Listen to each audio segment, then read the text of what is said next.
The war in Ukraine took a devastating turn once again on Friday, as Russian forces unleashed a series of guided aerial bomb attacks on the city of Kharkiv.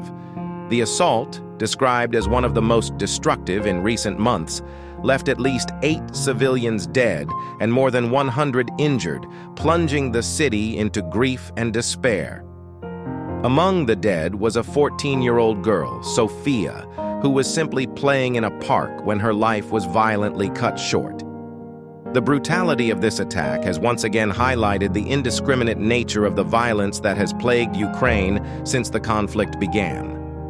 Families torn apart, homes reduced to rubble, and a community left to pick up the pieces. This is the grim reality that Kharkiv faces today. The attack was carried out using Su-34 fighter jets deployed from Russia's Belgorod region, launching 500-kilogram guided aerial bombs. These bombs, difficult to intercept and designed for precision, struck civilian areas with devastating accuracy. According to Ukrainian authorities, 82 apartment buildings were damaged, along with numerous private houses, schools, and businesses. The impact on the city's infrastructure has been catastrophic, but the human toll is immeasurable. Ukrainian President Volodymyr Zelensky condemned the strikes, calling them horrific and cowardly.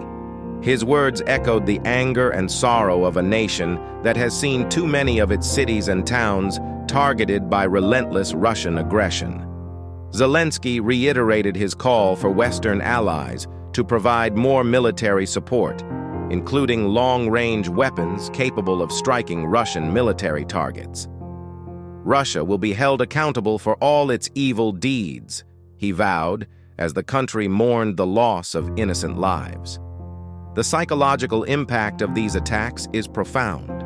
The people of Kharkiv, like many other Ukrainian cities, live in constant fear.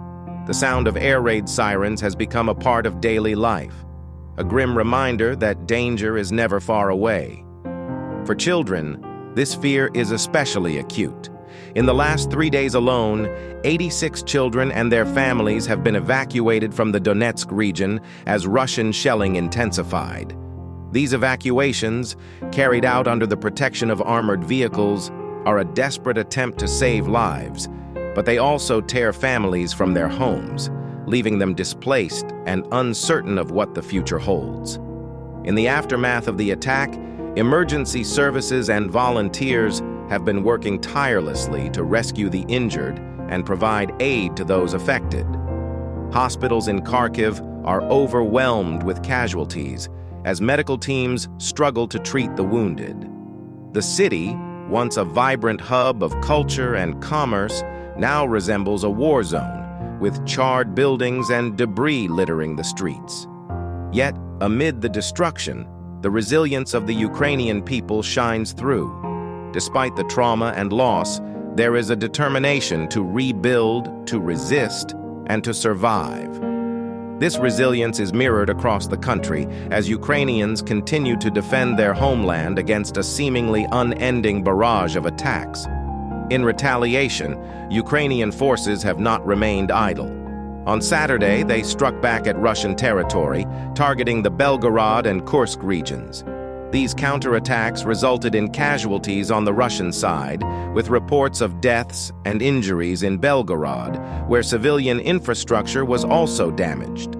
The conflict, it seems, knows no borders, as both sides endure suffering and loss. As the world watches, the situation in Ukraine grows increasingly dire. International leaders continue to debate the best course of action, while ordinary Ukrainians bear the brunt of the war. The attack on Kharkiv is a stark reminder that this conflict is far from over, and that its consequences are felt deeply by those who live through it every day. The story of Kharkiv is one of tragedy, but also of resilience. It is the story of a city that refuses to be broken, of a people who, despite the odds, continue to fight for their future. As the sun sets on another day of conflict, the hope remains that peace will eventually prevail, and that Kharkiv, along with the rest of Ukraine, will rise from the ashes stronger than before.